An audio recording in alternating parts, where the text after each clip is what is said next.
Since last March, we've been telling you about people putting off medical procedures, but that is not the case for patients seeking organ donations at the Cleveland Clinic. Look at this right here. 629 transplants performed at the main campus. That, by the way, is up 5% from 2019. And the clinic saw a record number of people undergo kidney transplants, 16% more than in 2019. All new tonight, News 5's Tracy Carlos looks at the trend and meets some of the faces behind the numbers. Allison Rees was a sophomore in high school when she thought she had the flu, but she was wrong. My body didn't have any blood in it, so they were trying to figure out what was happening. So finally they found out that my kidneys were not functioning really at all. Allison was diagnosed with an autoimmune disease that eventually put her on the waiting list for a new kidney. Everything just fell into place. Allison and Jacob Lyle met each other in the 7th grade, but it was a chance meeting on the Ashtabula campus of Kent State University that the two acquaintances became friends.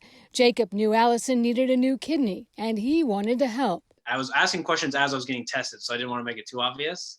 And so she would always say she never wanted her friends to do it because she didn't want us to feel guilted into doing it. So without Allison knowing, Jacob got tested and found out he was a perfect match. I had told her I had a Christmas present. But she had no idea this Christmas present would be life-changing. I was definitely nervous. I remember I was sweating like crazy because I just didn't know what to expect. This is the moment Jacob told Allison he was giving her the gift of life, detailed in a note tucked inside a belated Christmas gift.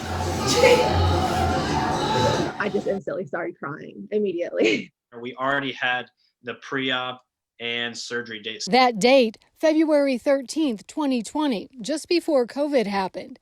And when the pandemic did hit, transplant programs in Michigan and Indiana shut down because they needed beds for COVID patients.